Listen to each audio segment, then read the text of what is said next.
A story that actually we couldn't get enough of. It's a story of resilience and rebuilding that we just had to follow up on. There was a family flooded out by Superstorm Sandy. Even one of our ABC producers helped drive them to safety. Their house was flooded so badly they could not go back home. ABC's Ron Claiborne has this incredible story. In the storm-ravaged town of Long Beach, Long Island, on the day after Hurricane Sandy, we met Barbara Byrne standing on the front porch of the house that she has called home for the past 48 years.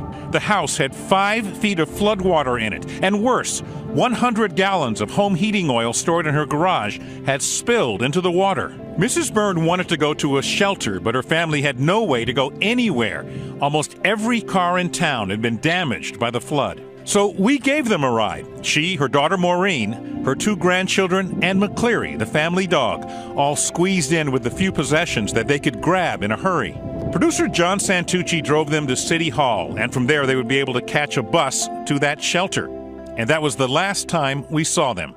You want to come in the house? I do. Until a few days ago, when we met Mrs. Byrne and Maureen again at their little house on Connecticut Avenue. I really feel like you and John saved our life that day. And we had been through so much stuff. It was really a horrible, horrible night. Like so many others in Long Beach, they still cannot return home. This was like a studio apartment. All this is underwater, huh? Yeah. How is it when you come back and visit the house? Depressing.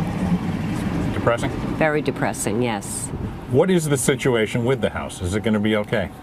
We don't know. We don't know. You don't know whether you're coming or going. Everything is up in the air.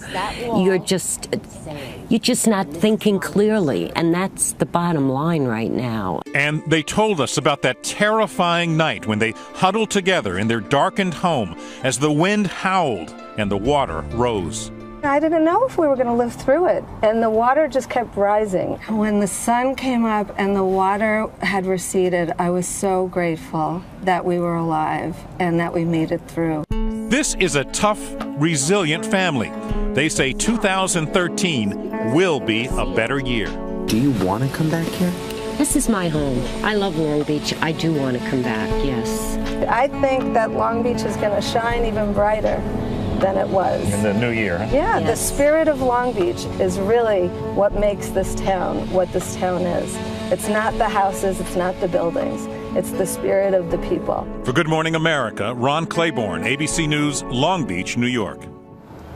An amazing story that reminds us that even in the worst of times, it's people that can actually make a difference. And those just images of people helping one another, I mean, it was obviously a horrible thing to happen in any community, but to see everyone come together like that, it gives you a real sense of community. Yeah. Also, it's important to note how many of those stories there are out there. know. How many people lost their homes, lost everything that they thought mattered, and hopefully we'll have families such as that one to help them come back together and bring places like Long Beach back even stronger. And here's to that.